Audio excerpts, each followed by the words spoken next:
ओम शांति। आज 19 मई 2020 के बाबा के महावाक्य सुनेंगे। बाबा ने आज रूहानी यात्रा पर वरदान दिया है, तो आज इसी पर हम होमवर्क लेंगे। मुरली में बार बार बाबा ने कहा है, तुम शांति धाम सुख धाम जाने का मार्ग अपना चुके हो, तो अभी ईश्वरीय धाम में बैठे हो।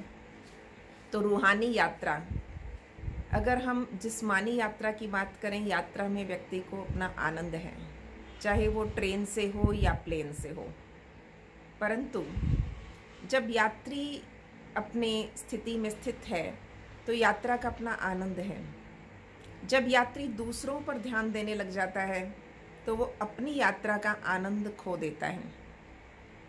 अगर एक गाड़ी से आप जा रहे हैं और अपने परिवार के साथ हैं, घूमते फिरने के लिए, है ना, अपना हॉलीडे एंजॉय करने के लिए, परंतु जब साथ में देखा कि एक दूसरी गाड़ी आपकी गाड़ी को ओवरटेक कर गई, तो उस समय लगता है कि शायद मुझे थोड़ी सी स्पीड और बढ़ा देनी चाहिए।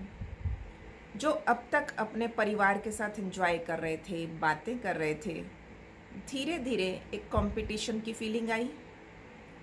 तो जैसे ही इस फीलिंग के साथ आगे बढ़े और आपने एक बार अपनी स्पीड बढ़ाकर उसको ओवरटेक कर दिया, शायद उसके अंदर भी वो फीलिंग जागृत हुई, तो एक रेस सी लग गई और जिससे आपकी यात्रा का आनंद खत्म हो गया।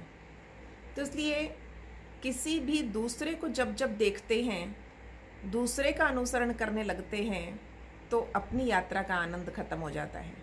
तो हम रूहानी यात्री हैं, हमें इस यात्रा में किन किन बातों का ध्यान देना है, इसका आज सारा दिन चिंतन करेंगे। हमारे स्टॉपेज शांति धाम सुख धाम, जगह जगह पांचों स्वरूप में भी स्वयं को टिकाते रहेंगे। और यात्री अर्थात निर्मोही, उपराम, अनासक्त और रूहानी यात्री स्वमान याद रखेंगे। मैं रूहानी यात्री हूँ। रूहानी यात्री सदा याद की यात्रा में आगे बढ़ते रहते, ये यात्रा सदा सुखदायी है। जो रूहानी यात्रा में तत्पर रहते हैं, उन्हें दूसरी कोई यात्रा करने की आवश्यकता नहीं है। मन का मनोरंजन, अपने मनोरंजन के लिए और यात्राएं समाप्त। अब रूहानी यात्रा मिल गई हमें। इस यात्रा में सब यात्राएं समाई हुई हैं। मन व तन से भटकना बंद हो जाता है। इस यात्रा में वाह बाबा, वाह तकदीर और वाह मीठा परिवार, यही गीत गाते रहो। यात्रा का और आनंद बढ़ जाता है जब गाते नाचते हुए चला जाए। तो इस यात्रा में वाह बाबा, वाह तकदीर और वाह मीठा परिवार, यही गीत गाते रहो।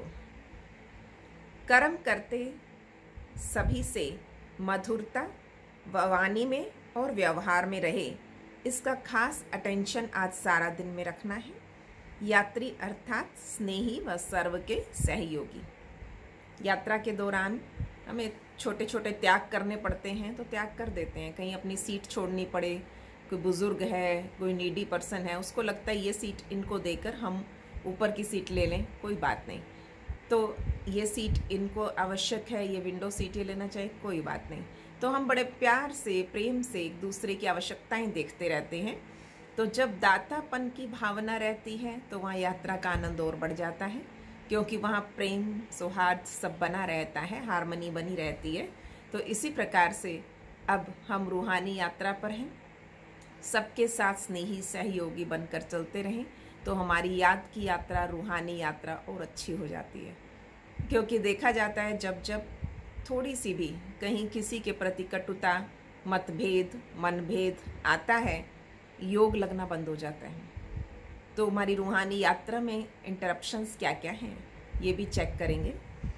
तो आज 10:30 बजे हमारे अलग अलग स्टॉपेज हैं। तो 10:30 बजे शांति धाम, तो 10:30 से 11 बजे तक आधा घंटा इसका अभ्यास करेंगे। विभिन्न प्रकार से बाबा को सामने रखते हुए और बाबा के स्वरूप पर एकाग्र हूँ। 11 बजे सुख धाम बाबा में विश्व का मालिक बना रहा है, ब्रह्मांड का मालिक बना रहा है। तो आज बाबा ने बहुत मुरली में नशा चढ़ाया है।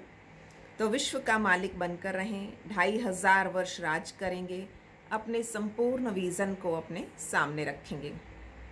शाम को 5:30 बजे स्वदर्शन चक्र घुमाएंगे और शाम को 6:30 से 7:30 उपराम व न्यारे होकर सारे विश्व को सकाश देंगे।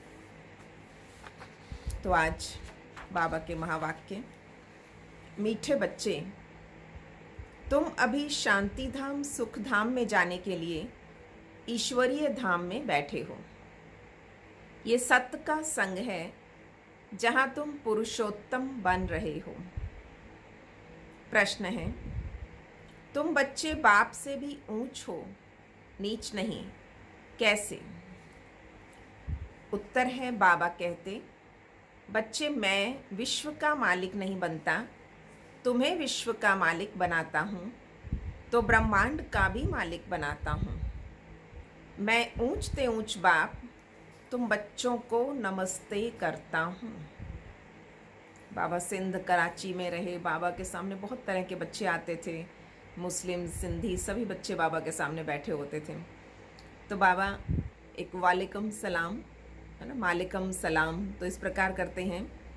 तो बाबा हमेशा कहते थे, बच्चे मैं तुम बच्चों को नमस्ते करता हूँ, मैं ऊंचते ऊंच बाप तुम बच्चों को नमस्ते करता हूँ, इसलिए तुम मेरे से भी ऊंच हो। मैं तुम मालिकों को सलाम करता हूँ, तुम फिर ऐसा बनाने वाले बाप को सलाम करते हो। ओम शांति। मीठे मीठे रूहानी बच्चों को नमस्ते। रिस्पॉन्ड भी नहीं करते हो, बाबा नमस्ते, क्योंकि बच्चे जानते हैं बाबा हमें ब्रह्मांड का मालिक भी बनाते और विश्व का मालिक भी बनाते। बाप तो सिर्फ ब्रह्मांड का मालिक बनते, विश्व का मालिक नहीं बनते, पर बच्चों को ब्रह्मांड और विश्व दोनों का मालिक बनाते हैं। तो बताओ बड़ा कौन ठहरा? बच्चे बड़े ठहरे ना, इसलिए बच्चे फिर नमस्ते करते हैं, बाबा आप ही हमें ब्रह्मांड और विश्व का मालिक बनाते हो, इसलिए आपको भी नमस्ते। मुसलमान लोग भी मालिकम सलाम, सलाम मालिकम कहते हैं ना। तो तुम बच्चों को ये खुशी है जिसको निश्चय है, निश्चय बगैर तो कोई यहाँ आ भी ना सके। यहाँ जो आते हैं वो जानते हैं हम कोई मनुष्य गुरु के पास नहीं जाते। मनुष्य बाप के पास या टीचर के पास या मनुष्य गुरु के पास नहीं जाते। तुम आते हो रूहानी बाप, रूहानी टीचर, रूहानी सतगुरु के पास। वो मनुष्य तो अनेक हैं, यह एक ही है, ये परिचय कोई को भी था नहीं। भक्ति मार्ग के शास्त्रों में भी है, रचता और रचना को कोई भी नहीं जानते और ना जानने के कारण उनको ऑर्फन कहा जाता। जो अच्छे पढ़े लिखे होते समझ सकते हैं हम सभी आत्माओं का बाप एक ही निराकार है। वो आकर के बाप, टीचर, सतगुरु भी बनते। गीता में श्री कृष्ण का नाम वाला है। गीता है सर्वशास्त्रमयी शिरोमणि, सबसे उत्तम ते उत्तम। गीता को ही माई बाप कहा जाता है। और जो भी शास्त्र हैं उनको माता पिता नहीं कहेंगे। श्रीमद् भगवत गीता माता गाई जाती है। भगवान के मुख कमल से निकली हुई गीता का ज्ञान, जो भगवान के मुख से उच्चारित हुआ वही ज्ञान गीता कहलाता है। तो कब भगवान ने ज्ञान सुनाया? संगम पर, कलयुग के अंतिम चरण में। तो संगम पर आकर ब्रह्मातन से उच्चारित हुआ। तो ये सच्ची सच्ची गीता हम सुनते। ऊंचते ऊंच बाप है तो बाकी सब शास्त्र हैं उनके पत्ते, क्रिएशन, रचना से कभी वर्षा मिल ना सके। अगर मिलेगा भी तो अल्पकाल के लिए। दूसरे इतने ढेर शास्त्र हैं जिनके पढ़ने से अल्पकाल का सुख मिलता है, एक जन्म के लिए, जो मनुष्य ही मनुष्यों को पढ़ाते हैं। हर प्रकार की जो भी पढ़ाइयाँ हैं वो अल्पकाल के लिए मनुष्य मनुष्य को पढ़ाते हैं। अल्पकाल का सुख मिला, फिर दूसरे जन्म में दूसरी पढ़ाई पढ़नी पड़े, वही पढ़ाई अगले जन्म नहीं चल रही है। अगले जन्म मिला तो पढ़ाई फिर से पढ़नी पड़ेगी। यहाँ तो एक निराकार बाप ही है जो 21 जन्मों के लिए वर्षा देने आए। कोई मनुष्य तो दे ना सके 21 जन्मों का वर्षा, तो वो तो वर्थ नॉट ए पेनी बना देते, बाप बनाते हैं वर्थ पाउंड। तो अभी बाप बैठ बच्चों को समझाते, तुम सब ईश्वर के बच्चे हो ना। सर्वव्यापी कहने से अर्थ कुछ नहीं समझते। सब में परमात्मा है, फिर तो फादरहुड हो जाता, जिसको पिताचारा कहें। भाईचारा नहीं कहेंगे।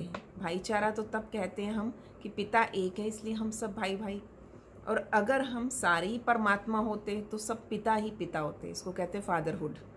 तो फादर ही फादर, तो फिर वर्षा कहाँ से मिले? कौन किसको वर्षा देता?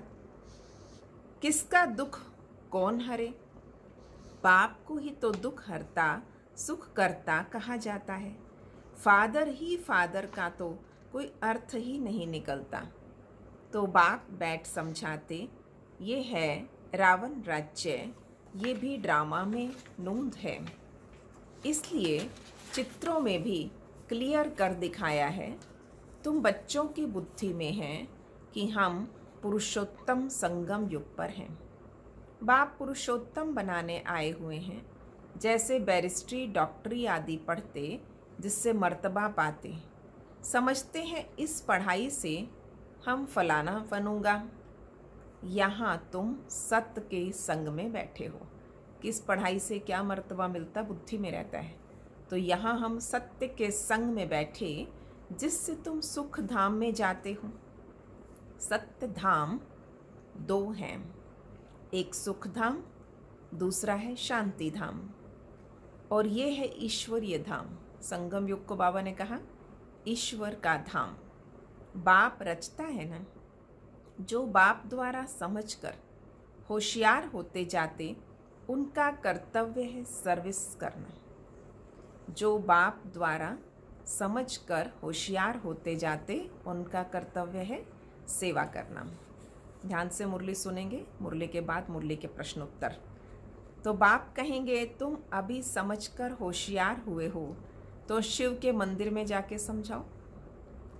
उन्हें बोलो, इस पर फल फूल मक्खन घी अक के फूल, कहीं गुलाब के फूल वैरायटी क्यों चढ़ाते हो? श्री कृष्ण के मंदिर में तो अक के फूल नहीं चढ़ाते, वहाँ तो बहुत अच्छे खुशबूदार फूल ले जाते। तो शिव के आगे अक के फूल तो गुलाब के फूल भी चढ़ाते। अर्थ कोई भी जानते नहीं। इस समय तुम बच्चों को बाप पढ़ाते हैं, कोई मनुष्य नहीं पढ़ाते। और सारी दुनिया में मनुष्यों को मनुष्य पढ़ाते हैं, तुमको भगवान पढ़ाते हैं। कोई मनुष्य को भगवान कदाचित कहा नहीं जाता। लक्ष्मी नारायण को भी भगवान नहीं, उनको देवी देवता कहा जाता है। ब्रह्मा विष्णु शंकर को भी देवता कहेंगे। भगवान एक बाप ही है, वो है सभी आत्माओं का बाप। सभी कहते भी हैं हे परम पिता परमात्मा।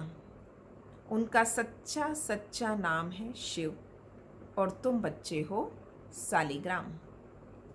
पंडित लोग भी जब रुद्र यज्ञ रचते हैं तो शिव का बहुत बड़ा लिंग बनाते हैं और सालिग्राम छोटे छोटे बनाते हैं। तो शिव पिता और सालिग्राम बच्चे।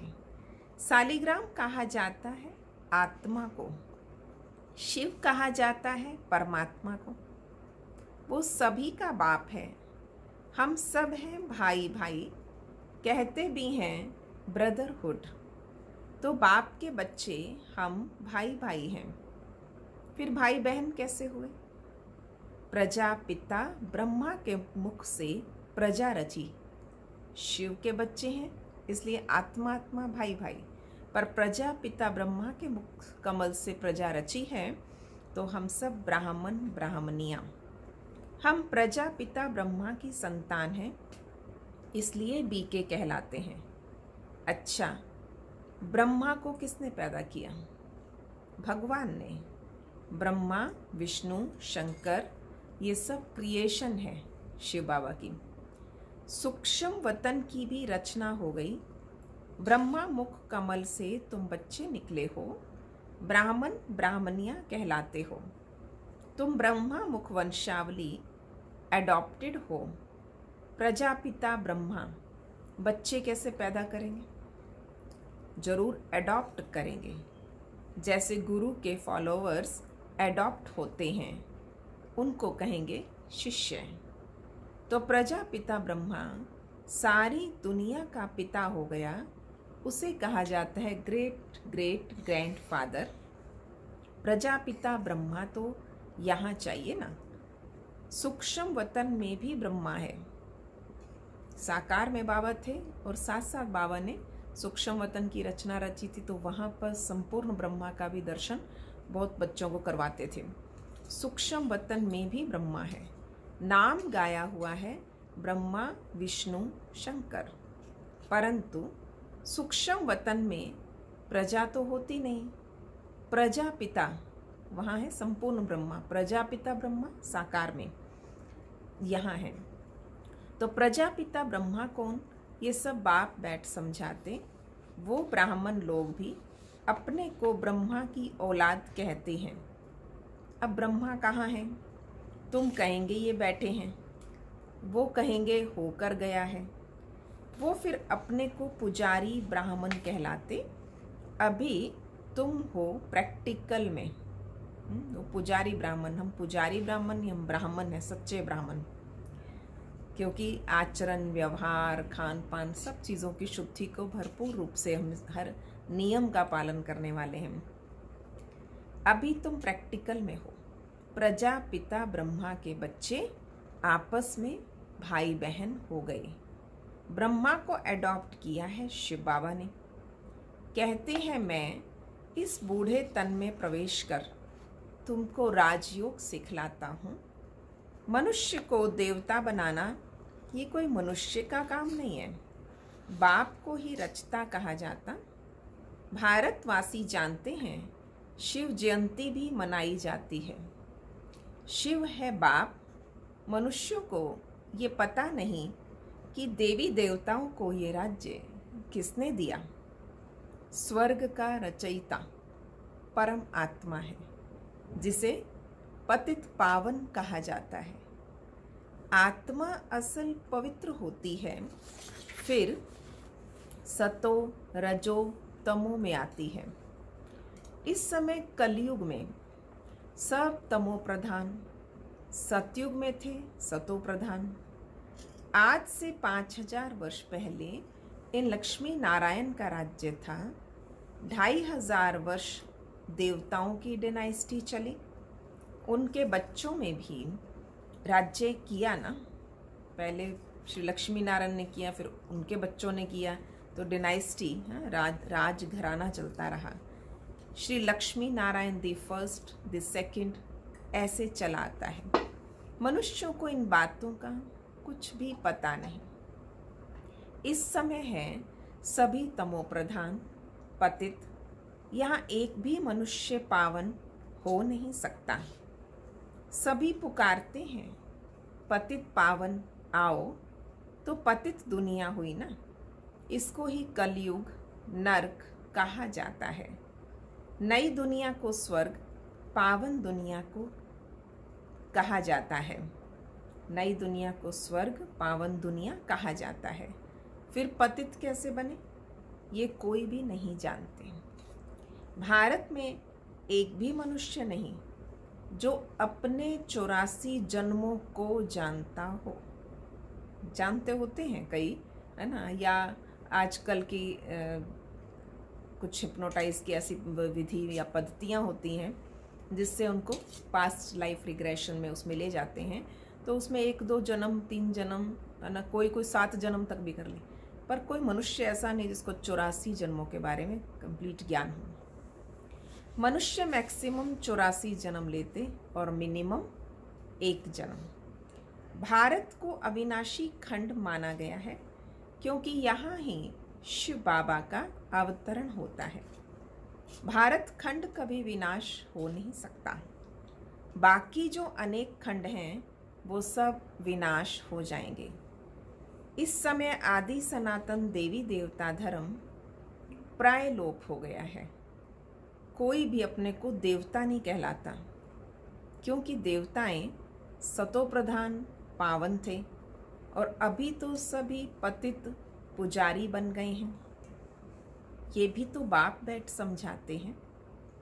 भगवानुवाच है ना, भगवान सभी का बाप है और वो एक ही बार भारत में आते हैं। कब आते हैं? पुरुषोत्तम संगम युग पर। इस संगम युग को ही पुरुषोत्तम कहा जाता है। ये संगम युग है कलयुग से सतयुग, पतित से पावन बनने का।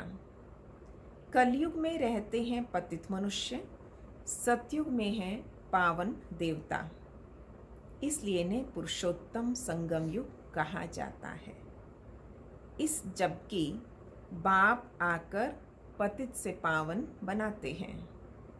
तुम आए ही हो मनुष्य से देवता पुरुषोत्तम बनने।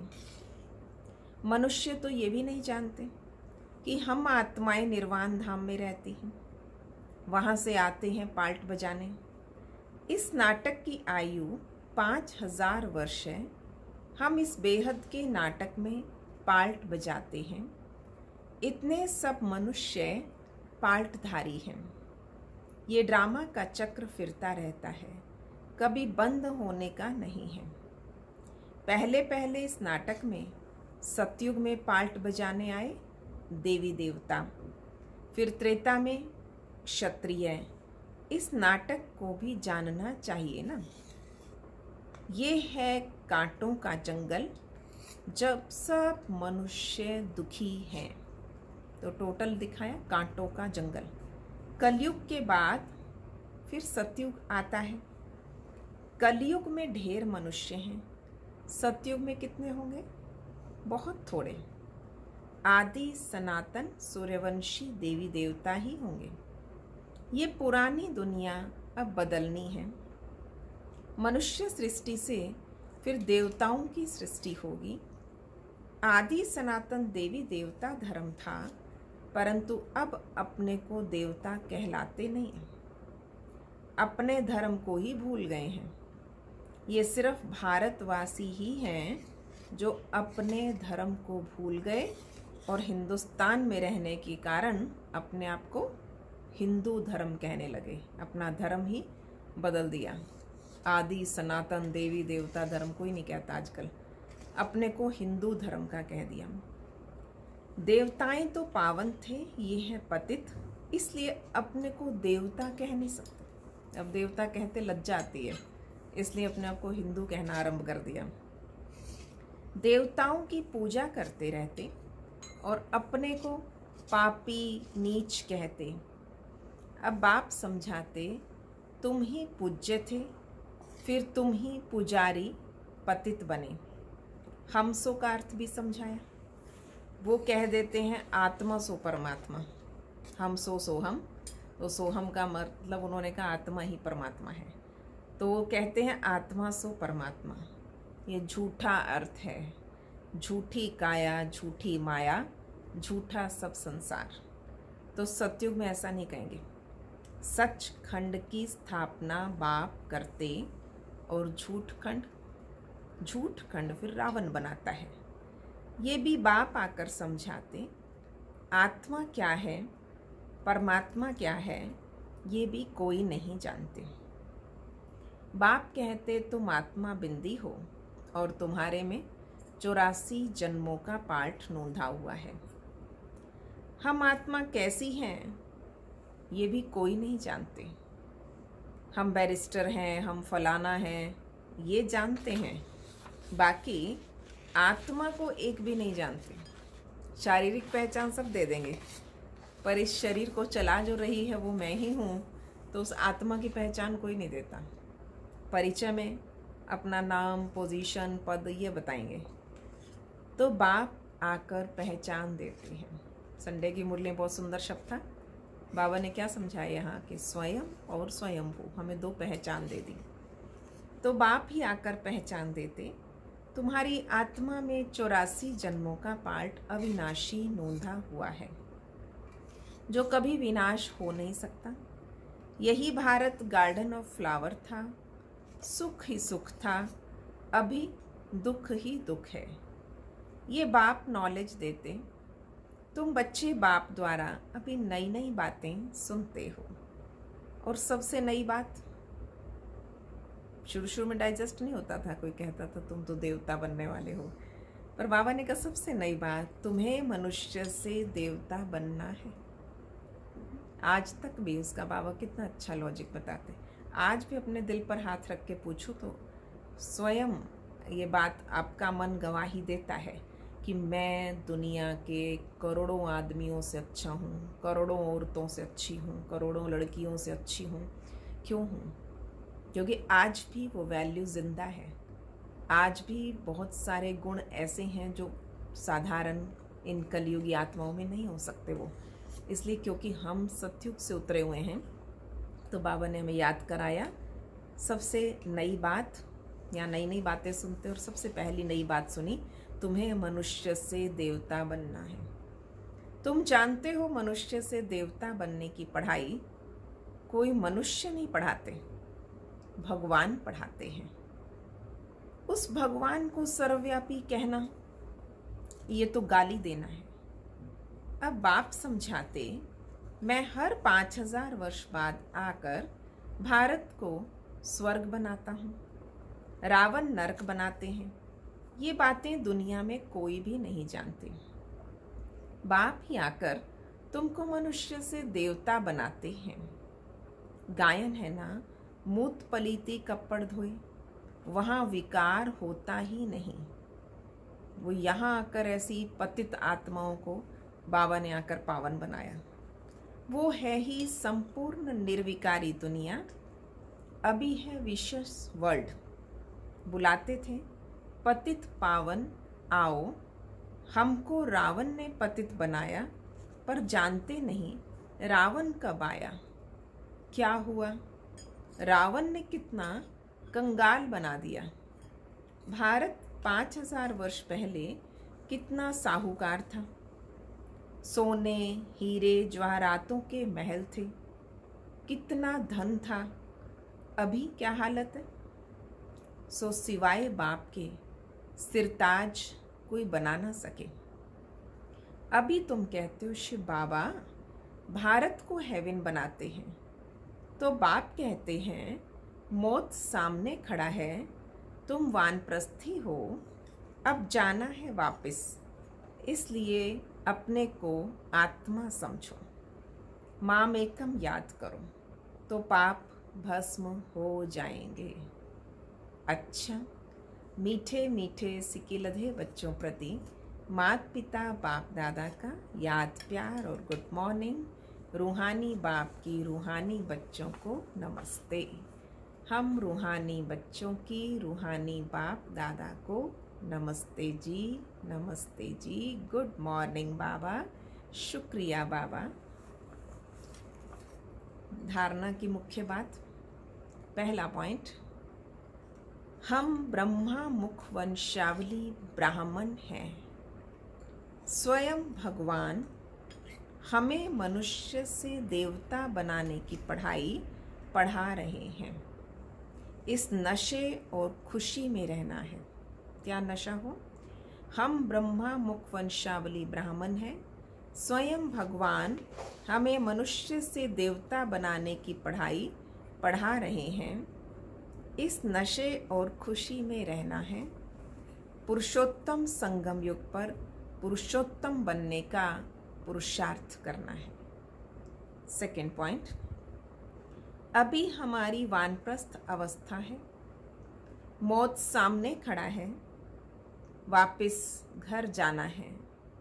इसीलिए बाप की याद से सब पापों को भस्म करना है। अभी वानप्रस्थ अवस्था है और मौत सामने खड़ा है, वापस घर जाना है, इसीलिए बाबा की याद से सब पापों को भस्म करना है। आज का वरदान है, रूहानी यात्री हूँ, इस स्मृति से सदा उपराम, न्यारे और निर्मोही भव। रूहानी यात्री हूँ, इस स्मृति से सदा न्यारे, उपराम और निर्मोही भव। रूहानी यात्री सदा याद की यात्रा में आगे बढ़ते रहते हैं। ये यात्रा सदा ही सुखदायी है। जो रूहानी यात्रा में तत्पर रहते हैं, उन्हें दूसरी कोई यात्रा करने की आवश्यकता ही नहीं। इस यात्रा में सब यात्राएं समाई हुई हैं। मन व तन का भटकना बंद हो गया तो सदा यही स्मृति रहे, हम रूहानी यात्री हैं। यात्री का किसी में भी मोह नहीं होता, उन्हें सहज ही उपराम, न्यारे व निर्मोही बनने का वरदान मिल जाता है।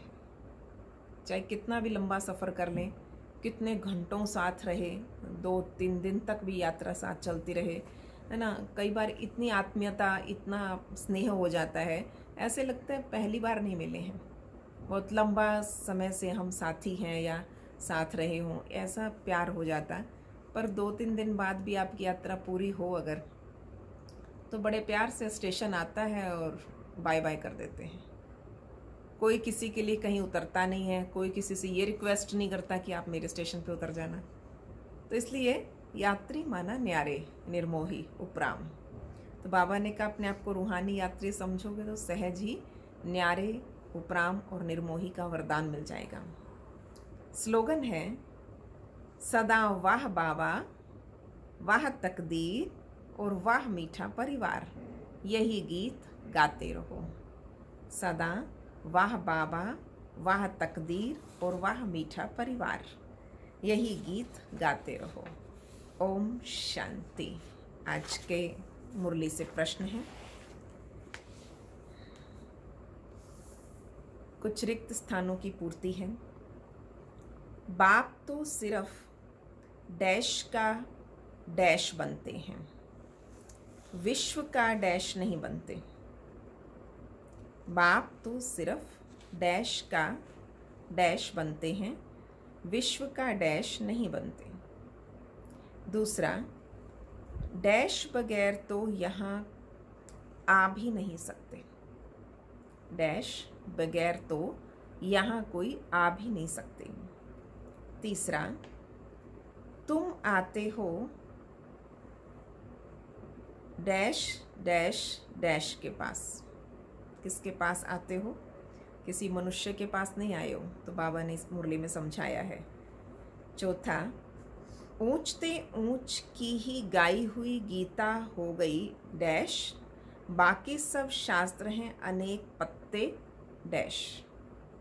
ऊंचते ऊंच की ही गाई हुई गीता हो गई डैश, बाकी सब शास्त्र उनके पत्ते डैश। पांचवा, जो बाप द्वारा समझकर होशियार होते जाते हैं, उनका कर्तव्य है डैश। जो बाप द्वारा समझकर होशियार होते जाते हैं, उनका कर्तव्य है डैश। अगला प्रश्न है, देवी देवताओं को राज्य किसने दिया? मुरली में ही है। और अगला प्रश्न है, कोई भी अपने को देवता नहीं कहलाते, क्यों? इस समय कोई भी देवता घराने का भी हो या आदि सनातन धर्म का भी हो, तो भी अपने को देवता नहीं कहलाते, क्यों? तो इस प्रकार से ये सब प्रश्न छोटे छोटे निकालते जाएंगे। और वरदान पर अटेंशन, जो आज का होमवर्क है, मैं रूहानी यात्री हूँ, तो सदा निर्मोही, उपराम और न्यारा। ओम शांति।